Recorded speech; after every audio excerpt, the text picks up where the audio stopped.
الجيش التركي لم يدخل لحمايتكم ولم يدخل لمحاربة الأسد، دخل من شان محاربة قسد فقط ووحدات الكردية بالحرف الواحد. أكار عم يحكي الكلام، فيدان عم يحكي الكلام، أوغلو قبل منه قال هالكلام، وكذلك أردوغان قال هالكلام، وقال نحن لا مصلحة لنا بالتواجد بالشمال السوري. حاولوا هالمناطق اللي كانت معبيدة قسد بالشمال على حدودنا 30 كيلومتر يبعدوا، يسلم الجيش السوري وأهلا وسهلا ومرحبا بالنظام السوري. يعني أنتم كقنوات وميليشيات معارضة كنتوا عم تسوقوا للاقتتال بين بعضكم البعض مشان تحموا الأمن التركي. وليكو بشار اليوم عم يصالح مع تركيا وبدهم ينسحبوا. شو بتكونوا حققتوا انتم باحتلال عفرين غير الكراهيه اللي سويتوها بينكم وبين الكرد يا مرتزقه؟ ورحتوا سلمتوا حلب وسلمتوا الشمال. شفتوا انه انتم مرتزقه قيادات معارضه؟ شفتوا اخره المرتزق كيف بينباع بسوق النخاسه؟ بتعرفوا شو معناته اليوم الخلوصي اكار يقول اتفقنا مع النظام السوري على الانسحاب من نقاط بالشمال كخطوه اولى ويملا الفراغ الجيش السوري؟ يعني بده يحط الجيش السوري بحضن المعارضه. شو رايكم؟ حسيتوا؟ وعمل لكم اياها صراحه. نحن لم ندخل الى سوريا طمعا بسوريا، فقط لمحاربه وحدات الحمايه. فقط. ما لنا مصلحه معهم السوريين نحن. هي تبع الطبل والزمر واردوغان جايينك يعني نبع السلام، نبع الطناجر، غصن الزيتون، ما كانت من شانكم. كانت من شان ما يقووا مشروع قوات سوريا الديمقراطيه، يعني ما بدهم هذا التحرير اللي جاي من هذا الفريق السياسي، بدهم يعني الصراع هو عباره عن صراع سياسي. فريق سياسي بشرق الفرات بده ديمقراطيه، تعدديه، لا مركزيه، له افكار معينه بيصطفلوا. وفريق تبع المعارضه اللي تبنى فكر الاخواني والاخوان المسلمين المتطرف كثيرا والاقل تطرفا والوسطي. تركيا عم تدعم الاخوان المسلمين والاسلاميين في منطقتها، وامريكا عم تدعم جماعه الكرد وشركائهم العرب اللي بشرق الفرات اللي عم يطالبوا بمشروع ديمقراطي. هدول المشروعين السياسيين مختلفين مع بعضهم. تركيا بدها تجيب الاخوان تحطهم بالسلطه وفشلت، وهلا بدها تسلمهم للاسد، وهلا بده يصيروا هن والاسد شركه ضد مشروع الديمقراطي اللي بشرق الفرات. فالعاقل اللي فيه ذره من العقل شو بيعمل بهيك ظرف؟ قال لكم اياها كمان لبواني من يومين، اللي في براسه شويه عقل، مو كثير عقل يعني بدنا شغله، شويه عقل، شويه ناموس، يعني شويه كرامه، شو بيعمل؟ النكايه بالطهاره من تعرفوا المثل، بدك تسلم لنا النظام وتنسحب من الشمال، ونحن رح نتحالف مع اخواننا بشرق الفرات. على شو؟ على وحده سوريا. ولا مركزيه السلطه وفيدراليه، ليش انت ما عندك فيدراليه ولا مركزيه؟ عندك لا مركزيه انت بتركيا الحكم، وبروسيا وبسويسرا وببريطانيا وبالامارات وبالمانيا، كلها دول لا مركزيه. شو عليه؟ ما بدك تسلم لنا النظام والنظام بده يصير على الحدود التركيه وتنكلوا فيهم للسوريين مثل ما عم يتنكل فيهم هلا بلبنان؟ لا، بنتحالف نحن مع شرق الفرات. شرق الفرات لانه ما بدهم النظام السوري، لا بدهم الدستور ولا بدهم النظام السياسي يبقى على حاله، وبدهم ينفذوا قرار 2254 ويغيروا نظام الحكم لانه نظام لا مركزي. فنحن كسوريين وكسوار هذا زمان كنا بدنا نرجع لبوط الاسد، اللي بده يرجع لبوط الاسد بحث اخر، الله معكم ان شاء الله مهونه. اما كثوار ما ضل عندنا غير هذا الخيار. نحن بالمنطق شو بنعمل؟ منطقه دعمتها اقوى دوله بالعالم اللي هي امريكا والاتحاد الاوروبي ودول الخليج، وفيها عرب وكرد ومسلمين ومسيحيين ومسيحيين وبكل المكونات، ما بنتحالف معهم؟ ولا بنضلنا ماشيين مع تركيا اللي بدها تسلمنا للنظام ونرجع عند الاسد؟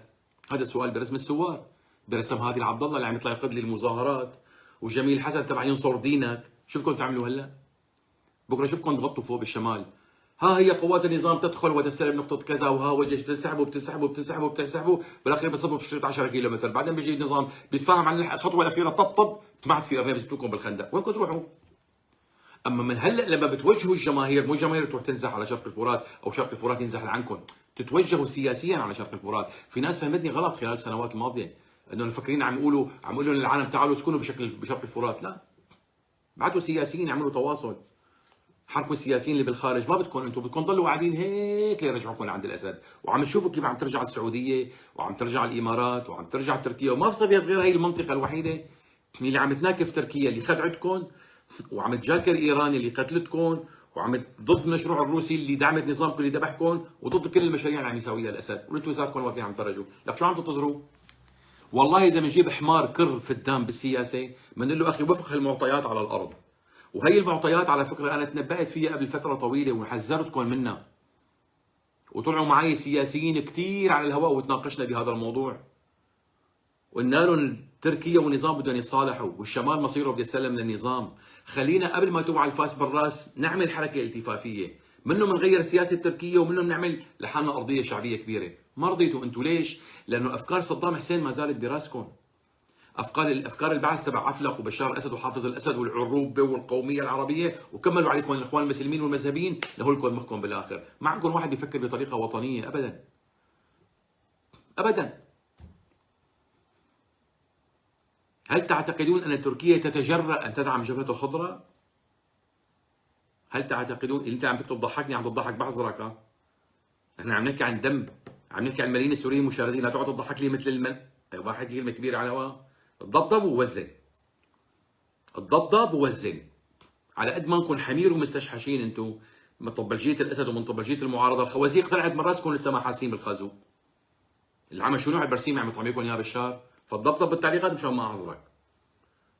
لانه الديمقراطيه لها مخالب مو فولاذ وقبضه من حديد، بنعرف كيف نحاسبكم. ضبضب وقعد وزن وزن. هذا لجماعه المعارضه وجماعه النظام.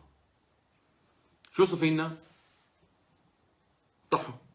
تصدق انا عصو اللي بيطلع بيعمل لي بس مباشر بيضحك على العالم، ما في انسحاب، ما في مدري شو، ولا بصدق وكالات الانباء وتصريحات المسؤولين. خلصي اكار بالحرف. لا مصلحة لنا بالبقاء بسوريا، سننسحب ويسد الفراغ القوات السورية. بس بدنا نحن تعهد من روسيا والنظام السوري، حتى امريكا اعطتنا هذا التعهد انه قوات قسد ما تكون على الحدود معنا يسلم النظام السوري. برافو عليكم يا اخواننا، انجزتوا انجاز رائع يا جماعة نبع السلام ويا جماعة غصن الزيتون. انجزتوا انجاز تحسدون عليه، الا وهو ابعاد اخوانكم الكرد عن الحدود التركية وجبتوا نظام عوضوا منه. احسنتم صنعا. كنتم انتم بندقيه بيد التركي ضد اخوانكم السوريين لتسهيل تسليم النظام الشمال السوري. قديش كنا قضايات ومعارضه وطنيه.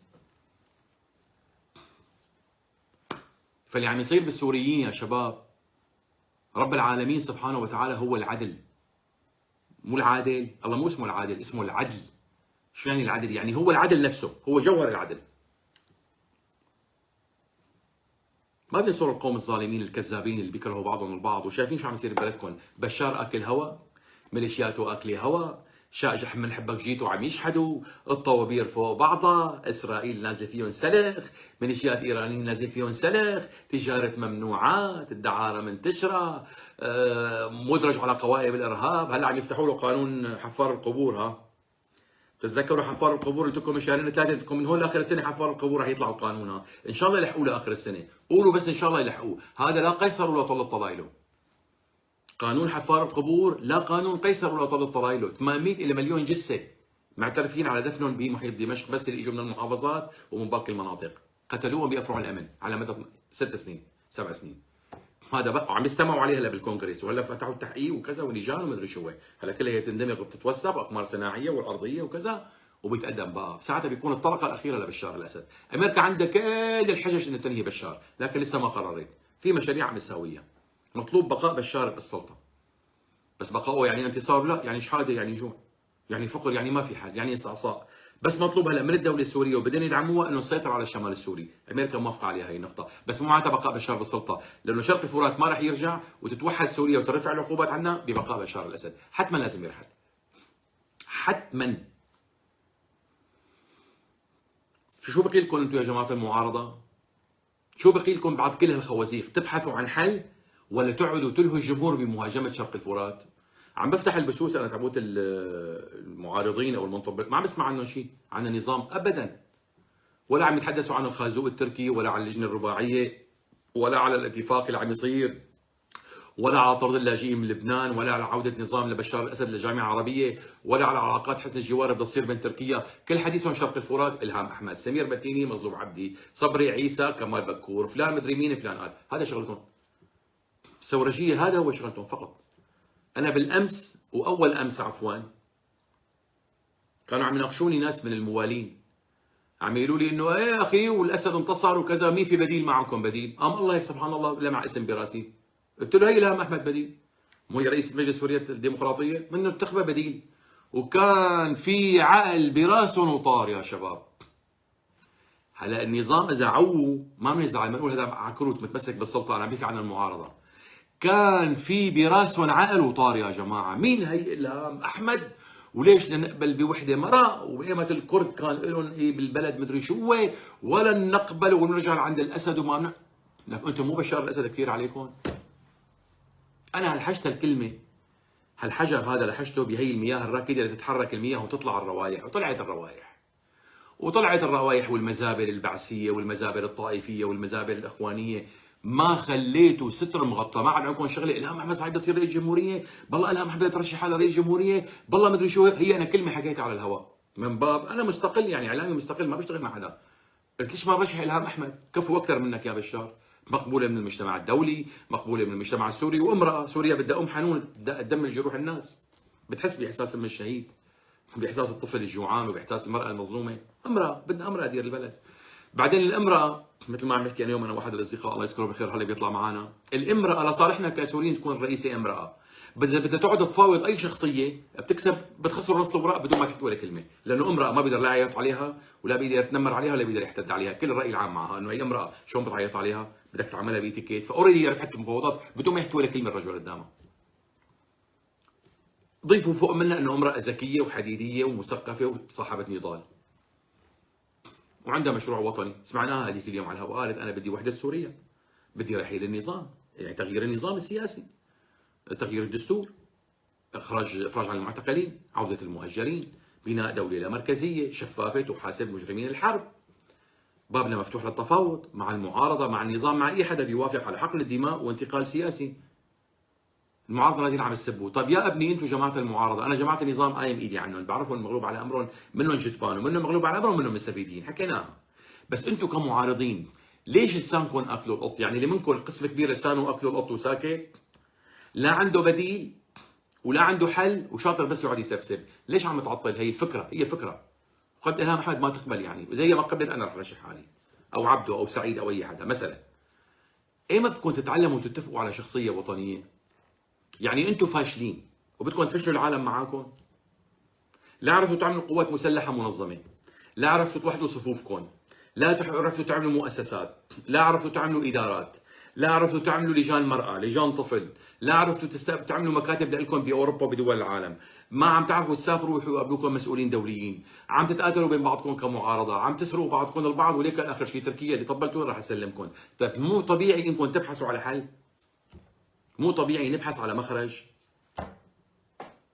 ولا سيما في مبادره طرحناها عليكم ووافقت عليها قسد وانتم لسه عالم ما بتقدروا توافقوا لانه ما عندكم حريه القرار. سمعتكم اياها الهام هذيك اليوم، قالت المعارضه ما عندها قرار، تاخذ اوامرها من تركيا. نحن ما بنرد على امريكا، امريكا موافقه انه نحن نقعد مع نظام الاسد بدمشق، رحنا العقر داره على الشام ولا سمعكم تسجيلها، رحنا على الشام على دمشق بدعوه رسميه وبرعايه روسيه، امريكا ما كانت موافقه، ما ردينا عليهم، نزلنا قلنا لهم نحن بدنا نغير النظام وتغيير الدستور، رفض النظام، حملنا حالنا ورجعنا بقلب عقر داره. انتم بتقعدوا مع النظام بأسانا بتتنازلوا، بتقعدوا مع النظام بتتنازلوا، بتقعدوا مع النظام بتتنازلوا وبتتهموا غيركم بالتنازل، بتقعدوا مع النظام تتحالفوا وبتتهموا غيركم بالتحالف. شويه ارض سيطرتوا عليها بإيدكم تعملوها اماره اسلاميه وبتتهموا غيركم بالانفصال. شو بدي احكي يكون واحد؟ شلون السماء ورب العالمين بده يرضوا علينا وينصرونا؟ شلون؟ ونحن عم نتقاتل مع بعضنا ونختار الصحفيين ونختار الناشطين وما بنسترجي ناخذ اي قرار وطني، عاملين حالنا جيش وطني الا ما تركيا تامرنا فيه، وبعدين عم نطوبز للمشغل. من لكم الثوره انتم؟ مين وكلكم على اكتاف الثوار المساكين والشهداء وعائلاتهم؟ وبعدين اهلنا عم يترحلوا ويذلوا بلبنان، شفتوا مسؤول حكومي او مسؤول من الائتلاف الوطني اللي معامل حاله فيه اعتراف دولي راح زار الامم المتحده او الجمعيه العامه او طلب عقد لجنه منشان يضغطوا على لبنان ممنوع يرحلوا اللاجئين؟ عاملين حالهم ما لهم خبر. لا المصلحة تسمعنا صوته، لا رئيس الحكومه يسمعنا صوته، رئيس الحكومه مو طالع صوته، بس يعطي ترخيص الاتراك يعملوا خنادق وياخذوا الاراضي تبع الشمال مثل الجولان عم يعملوا جدار فصل. سمعتوا؟ انا مشكلتي مو مع الثوار، انا ابن الثوره المدنيه، ماني ابن الثوره المسلحه، متضامن مع الثوره المدنيه. لكن الثوره المدنيه قضيتوا عليها، حولتوها لشيع وملل ونحل، كان في جيش حر انشقوا اكاديميين طردتوهم. بعد 2013 طاحت الثوره، صارت ثوره مصالح وحواجز وطوائف وصراع سياسي وطائفي وعرقي وحرب اهليه، هي الحقيقه. كان في ثوره بس حولتوها لحرب اهليه وطائفيه، وبدنا نقيم واحد نصيري ونجيب واحد سني وامير المؤمنين وبدنا نصلي بجامع الاموي والله حي امه السنه، قررتوا سوريا، وهذا اللي بده اياه بشار. يعني بشار كان بس بده اياكم تحملوا سلاح مشان يبرر وجوده، انتم مو بس حملتوا سلاح، حملتوا سلاح ورفعتوا شعارات طائفيه فوق منها مشان تقولوا لبشار خذ خذ انبسط. الحمير ما بيعملوا عملكم كمعارضه. طبعا كله مين ساهم فيه؟ اورينت ووصال والعرعور. ايها الاوباش وعلى ايها الاوباش وانتم على هي العرعور. راح العرعور اجت اورينت، نعم انها جحافل القرداحه وجحافل نصيريه وقنديل التي تجرف القرى العربيه. انها جحافل القنديل التي تسرق النفط وتطرد العرب. قالوا عربي كردي عربي كردي، ليش؟ لتمرير اجندات تركيا تبع الاخوان، لشحن الناس لتبرير الاحتلال التركي لاراضي كرديه، ومو جايين يحتلوها مشان شيء، مشان امنهم القومي مو مشانكم. وانتم مثل الجدبان اللي اشتغلتوا معهم قزمتشيه. النظام جحش وعميل وغبي وسافل ومجرم، لكن للامانه اذكى منكم. للامانه النظام على اجرامه اذكى منكم بكثير، انتم كثير مبهدلين.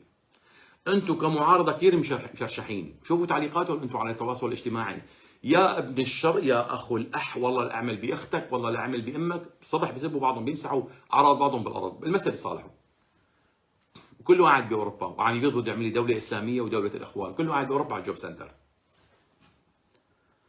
وتاركين العنا بالمخيمات وبيشحدوا عليهم كل ما بتنزل مطره، شوفوا السيول، شوفوا الثلج، شوفوا البهدله، شوفوا المدري شو، راحت على الشعب المسكين. هي سوريا.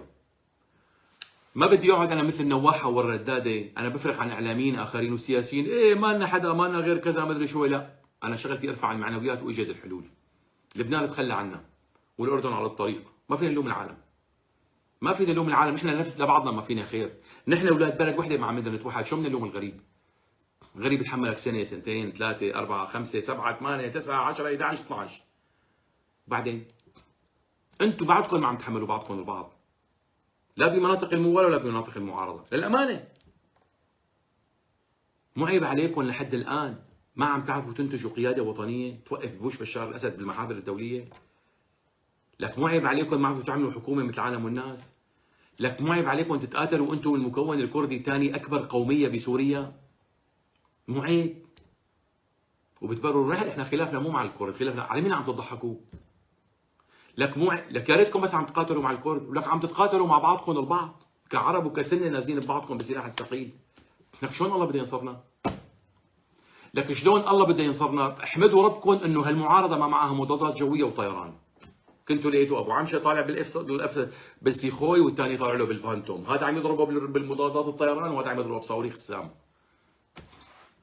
ما كنتوا لقيتوا حجر على حجر. لو كان المعارضه في معها سلاح جو ومسيطرين على مطارات وعندهم طيارين كانت البلد صارت على الارض. كان المعارضه مو بس ضربوا بعضهم بالسقيل، ضربوا بعضهم بسلاح الجو. بقول لك ليش ما انتصرنا؟ شوفوا هي ادوات كنتوا تنتصروا فيها. سكتوا طبعا اللاجئين والثوار الثورجيه، شافوا الفشل، هن فاشلين، يعني اجتمع الفاشل مع الغبي مع المغلوب على امره. انه اخي هي بضاعتنا، شو بدنا نعمل؟ تعالوا ندافع عن الائتلاف وعن الجيش، نسميه وطني، وانتم بتعرفوا لا انه هو جيش وطني ولا ائتلاف وطني، ومنقايين معيين تعيين، وقرعه ابوه من وين ما بنعرفها، وخزمتشيه عند المشغلين، وعم يتقاتلوا مع بعضهم وضلوا تكذبوا على بعضكم، سمنون، قام اكلوكم هلا رح يرجعوا لعند النظام. هذه نتيجه اعمالكم. اليوم انتم عم تحصدوا اللي زرعتوه بالامس. 5 سنوات وانا عم حذركم، لا ترفعوا رايات مذهبيه، لا تتقاتلوا مع اهلكم الكرد، لا تنفذوا اجندات تركيه، تركيا ما بتفوتنا بالناقص، هي بحاجتكم وانتم بحاجتها. لك بالناقص شو بدها تقدم لكم؟ لك محاصرين شرق الفرات من تركيا ومن النظام وعايشين. لك انتم مشكله ما عندكم كرامه. القيادات السياسيه عم بحكي ما عندكم كرامه، وكانت هي النتيجه. قلت لكم اول امبارح طرحت اسم هيك لحجته. قلت ليش ما تكون الهام اسد، الهام اسعد، الهام احمد بديني عن بشار الاسد؟ شو المشكله؟ هي انسانه مثقفه ووطنيه بدها وحده البلاد وعندها قوات مسلحه ومعها داعمين وكذا. جنوا جماعه المعارضه، جنوا جماعه النظام، جنوا مين الان؟ اسد او بحرق البلد. تصور المعارضه كلها جدلا حلم، يعني توقفوا معها شخصيه او غيرها. شو بيقول النظام؟ العم والله السوريين اتفقوا. ما هو النظام، تعرفوا قصه الحكيم اللي عطى لابنائه حزمه من العصي، قال له يا ابني خذ اكسرها، حاول ابنه الكبير ما قدر، عطاها للثاني ما قدر، اما له خذ يا ابني 5 انت 5، كلهم طق طق طق كسروهم. قال له انتم مجتمعين يا ابني ما حدا بيقدر يغلبكم. وتكونوا مجتمعين عرب وكرد ومسلمين ومسيحيه وعاملين لكم خطاب وطني، ما حدا بيقدر يغلبكم. بس لما بتتفرقوا بفوت عليكم بشار، طق بيطق بترعى، طق ببلش بالقلمون، طق بيطق بحمص، طق بيطق بحماه، طق بيطق بحلب، طق بيطق بسراقب، ولا بيطق بإدلب. هذه القصه. اما لو كنتم موحدين وقراركم واحد، مو عيب؟ لك مو عيب بشار جاي من بحكي الواحد والله عيب، في كلمات واحد والله بيخجل يقولها. لك نظام جاي من ورا البقر يا جماعه، ذبح العالم، مجرم يا زلمه. لك دول عربيه بالاخير ملت. لك والله مو محبه ببشار، انا عم بتواصل مع مسؤولين عرب، لك مو محبه فيه، عملوا لي اساس سمير، شو بدنا نعمل؟ لك يا اخي ازعر هذا عم يجيب مخدرات وممنوعات، وامريكا ساكته عم تسكت. نحكي مع الامريكان بيقولوا ما ان الاوان، نحن في مهام على الاسد بس بدي اسويها. في شغلات ما بيحكوها. يبدو اللي فهمنا انه هذا موضوع السيطره على الشمال ويحملوا هي المسؤوليه ويتصادموا مع بعضهم، بعدين بيجي الحل. هيك قولهم الامريكان، ونحن ما رح نطلق غير نلاقي الحل. وشرق الفرات لن يعود الى الدوله السوريه ما لم يحصل حل سياسي يرضي كل الاطراف. يعني معارضتنا والثوار بدل ما يتمسكوا بمشروع شرق الفرات، لانه الوحيد اللي بيقدر يضغط على النظام، لك اخي لحتى لو ما اتفقتوا مع شرق الفرات او ما قدرتوا مثلا تتواصلوا انتم وياهم او تتلاقوا فكريا انتم وياهم، لكن بقائهم لشرق الفرات لك ظاهره صحيه لكم كمعارضه. انتم عم تحاربوا وعم تطبلوا لتركيا كل ما بتعمل عمليه. لكن اذا شرق الفرات انتهى انتم انتهيتوا بسرعه.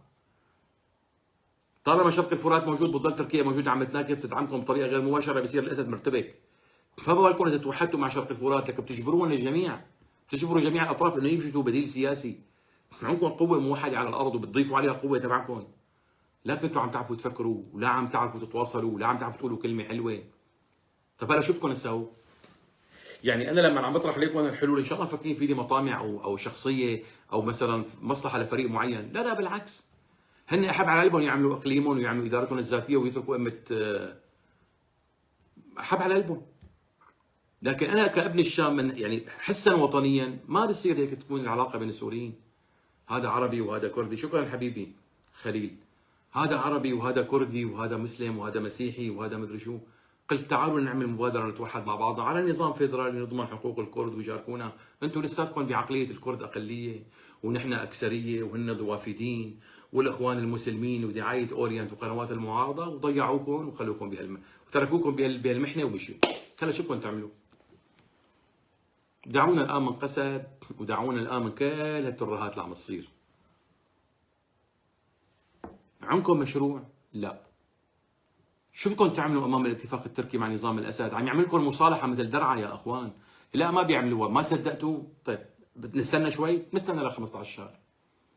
نستنى 15 شهر. استاذ ياسر عظمي عم تتابعني ابو انور. نستنى ل 15 شهر، 20 الشهر، بدايه شهر حزيران انا بحزيران وعدكم. قلت لكم حزيران مطول، دائما بقول حزيران مطول. بنبلش بنحكي بحزيران. شو يا استاذ ياسر ما قلت لكم؟ هذا اللي بقول لكم اياه. بس قلت لكم ولا ما قلت لكم؟ بتقول لي قلت لنا يعني شو بدك نعمل؟ ما كان عندنا غير الحل. لك في عندكم حل. هلا عندكم حل. هلا اذا بتطلعوا مظاهره بمناطق المحرر بتقولوا نعم للوحده مع شرق الفرات، بتقلبوا المعارضه راسا على عقب وبتقلبوا تركيا راسا على عقب. بيقولوا اوه هدول الجماعه هلا فهموا اللعبه، توحدهم مع شرق الفرات بغير السياسه التركيه وبيحرج النظام. النظام ما عارف انه يقول متطرفين ومتشددين واخوانجيه، لا، معروفه شو الشعارات بشرق الفرات. وحده وطنيه لا مركزيه وصبايا متحررين وقاتلوا الارهاب اول من حارب التنظيمات المتشدده. شو بده يتهمون النظام؟ اما انتم التهم تبعكم جاهزه. شي بده يعمل اماره السنه، وشي بده يعمل اماره التركمان، وشي بده يعمل اماره البقيه وتتمدد، وشي اماره الغوطه المستقله وجيش الاسلام وحلوا اذا تنحل. عرف كيف يفرق صفوفكم بشار، وعرفت كيف المعارضه اللي ما عندها ضمير وقنواتها اللي بلا ضمير تمزق صفوفكم وتحرك عنكم الغرائز النتنه الطائفيه والعرقيه والمذهبيه وتجيشها لمصالحهم، وفعلا وقعتوا بالفخ. وما كان في غير هالمنبر اللي عم ينصحكم لا تعملوا هيك يا شباب، يا اخوان هذا الطريق غلط. انت اسكت يا انفصالي، اسكت خايف من تركيا، اسكت خايف من البيرقدار، خايف لانه قرايبينك بدها تطلع امريكا من عندكم من شرق الفرات هلا بدكم تاكلوا قتله. ايه انتم بحاجتنا ونعمل لكم لك يا جماعه والله ما بدنا نسحبوا. لك مو بحاجتكم يا جماعه بس كوحده وطنيه. هذا المشروع القوي، هذا اللي بيحرج تركيا وبيحرج النظام. لما بنقدم بعضنا عربا وكردا واشورا وسريانا بمشروع موحد وطني ديمقراطي بيحرج الجميع. تخلوا عن الميليشيات الاسلاميه، ابتعدوا عنهم يا اخي. انتم كشعب يمكن على الميليشيات، احنا ما عم ندعي الميليشيات تغير سلوكها، انتم كشعب عبروا عن رايكم، لكن انتم انتفضتوا على الاسد، ما فيكم تنتفضوا عليهم، ما بيسرجوا. فواحد انتم ما تكون سوار، خلص ردوتوا بالامر الواقع، صدوا. لك انا اللي كنت انصحكم يوميا انصحكم انتم تشتموني، انتم تشتموني يوميا، انفصالي عميل خايف من تركيا. لك ليش خايف من تركيا؟ شو اللي عم تعملي تركيا؟ تركيا مو مشانكم اصلا عم تشتغل. انتم تهموا العالم الله خلينا اردوغان، والله فاتوا الاتراك ساعدونا، والله لو ما هون اتبهدلنا، لك من تموا عميلك احنا ما لنا مصلحه معكم، نحن فاتين نحمي امننا القومي حبيبي، بس التقت مصلحه الشياطين مع بعضها. فانطفأ الشيطان تبع اليم مع الشيطان تبع دمشق، وانتم طلعتوا الشيطان الصغير اللي بدكم تشتغل خدمه شيء عندهم، جدبان ما بيبرزكم احد. المهم الحمد لله ضميري مرتاح. الحمد لله الحمد لله ضميري مرتاح، ونصحتكم وقلت لكم، وكل مره اطلع وعيد وافتي وتقولي ليش عم تعيد؟ ليش عم تكرر؟ حاجه تقول يا اخي كذا. ارجع بعد شهر قلت لكم انا صار يا شباب ولا لا؟ قالوا ايه؟ قد ما في ناس ما عندهم اخلاق صار يعملوا فيديوهات عني. سمير متيني بيقول ما قلت لكم؟ طيب سمير اللي قال لكم اياه ما صار؟ بلا. طيب ليش عم تعملوا الفيديوهات؟ ليش عم تعملوها؟ ما لكم تركيا بدها تصالح النظام وكانت بعز الازمه بيناتهم؟ بلا قلت لنا ما صالحوا؟ بلا صالحوا والله. ما قلت لكم بدهم يجتمعوا وزراء دفاع قبل باسبوعين ثلاثه؟ بلا. طب انا منين بعرف؟ صار عمليه ياسر عظمي، في واحد بيطلع بيقول ما قلت لكم؟ قلت لكم ولا ما قلت لكم؟ طب يا استاذ انت متابع الحلقات السابقه؟ عشان ما يضحك عليك الموعد. صار اذا قصدني لي ما بعرف، يعني عم يقولوا انه مو انا، مثلا رديت عليك بما يليق يعني. طب اللي عموله ما صار. وهلا كمان اسمعها هي استاذ ياسر، مناطق النظام ومناطق المعارضه رح تصير مثل مناطق تورا بورا، ومثل مناطق وسط العراق وجنوب العراق، مو اقل من 15 سنه. مشان بعد 10 سنين اذا الله احيانا يقول لك ما قلت لكم؟ لانه النظام ما بيتنازل سياسيا، وشرق الفرات رح يزدهر ويشتغل وبحمايه دوليه. واذا بده يصير في حل سياسي يجب ان يرحل الاسد، وبقول لكم ساعتها ما قلت لكم؟ بيضل الاسد ما في وحده سوريا.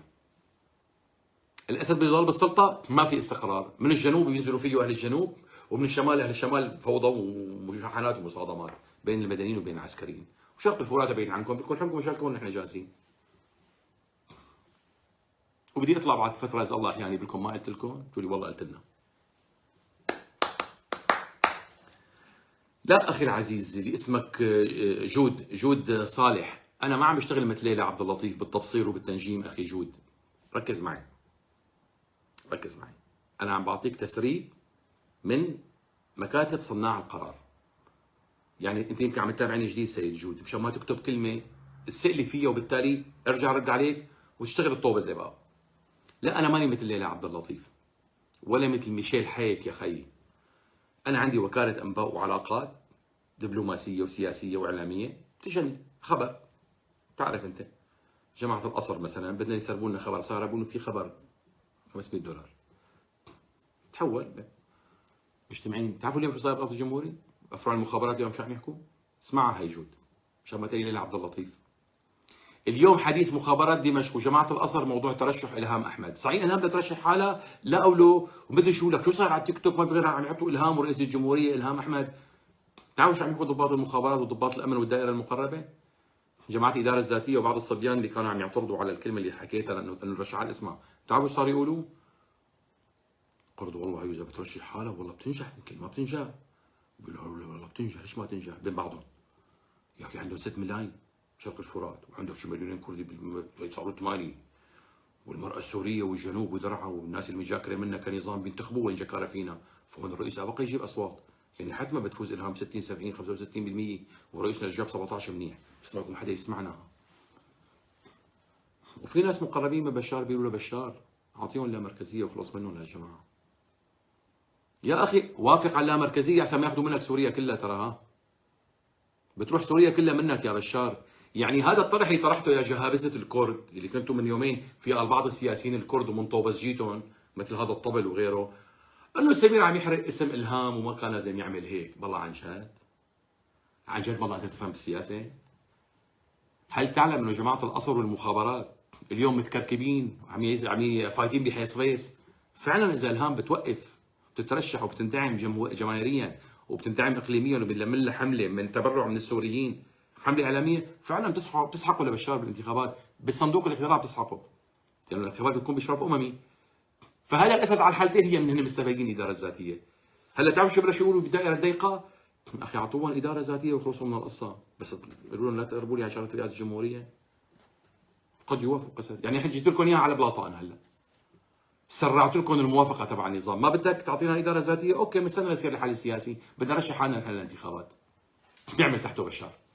فيقول جد عم حكيكم $500 اليوم، 500 اكثر من 500 وشي 80، 5 ملايين لانه هن المبلغ، 5 ملايين. قال والله 1 2 3 مية ما يحكي، وديوب ما يحكي، وميهوب ما يحكي، ومعلى ما يحكي، وشاليش ما يحكي، ومخلوف ما يحكي، وجماعة أمن الدولي وجماعة الجوية وكل اللي بيتابعوا المنبر ما يشوفوا العمى إلهام إلهام إلهام إلهام. قلت والله إذا بترجع حالها بتنجح هاي. لك يا زلمة مرة بالتالي المجتمع الدولي بيتعاطف معها. وقلت حرجونا أبدا ينفصلوا، بدهم سوريا موحدة. والله ترى بتفوز على بشار. ولأول مرة بالشرق الأوسط رئيسة امرأة. اعطيون يا أخي، خلي يعطون إدارة ذاتية ويحلوا عن ربنا بقى، بدنا إياها هين. عم حكيكم يعني على الحالتين سرعنا لكم حلمكم تبع الاداره الذاتيه، وحبت بس كفوا منها. اذا حبيتوا بتاخذوا رئاسه الجمهوريه. هي مشان بعض الجهابذه اللي عم يتشاطروا علي. تمام؟ صدقا عم يضحكوا بين بعضهم ومفايتين بالحيط. اللي كل ما عم يلقوا على التيك توك عم يلاقوا الهام احمد الهام احمد الهام احمد. شو بقى؟ قلت شو الموضوع؟ حقوا ما في شيء، لا الهام لا مرشح حاله ولا شيء. الاعلامي سمير متيني زلمه معروف بالشارع السوري ولا جمهور. موالين عم يتناقشوا وياهم، قال لهم ما في بديل لسوريا، قام صفنه الله يهداه، قال له في الهام احمد مثلا. وزبطت عملت ترند والعالم اخذ ثقفوها. اي والله الهام احمد شبهها، مسلمه وسنيه ومن اخواننا الكرد ثاني اكبر قوميه، وبنضمن وحده سوريا وبنضمن وحده الصف العربي الكردي ونخلص من قصه الشيعات الانفصال. وجماعه المشروع الناجح بشرق الفرات، واربع 5 سنين يا اخي وبنجرب غيرها. دائما بشار بيراهن عليهم انتم مو متفقين، ما عندكم بديل، معارضه عم تقاتل مع بعضها. هي عندها قوه، 5 ملايين بني ادم شرق الفرات، واهل السويداء بيوقفوا معها، واهل درعا بيوقفوا معها، واهل الساحل بيوقفوا معها، والمسيحيين بيقبلوا فيها، والمسلمين السنه كمان المعتدلين بيقبلوا فيها، وامراه غير المراه السوريه اللي بتنتخبها، والسوريين اللي باوروبا. هي بتسحق وسحق للاسد المراه. هي المراه انا من مفهومي كاعلام، هذه المراه ان رغبت ترشح نفسها لرئاسه الجمهوريه تاخذ الاداره الذاتيه اوريدي. موضوع اللامركزيه بده يحصل بسوريا.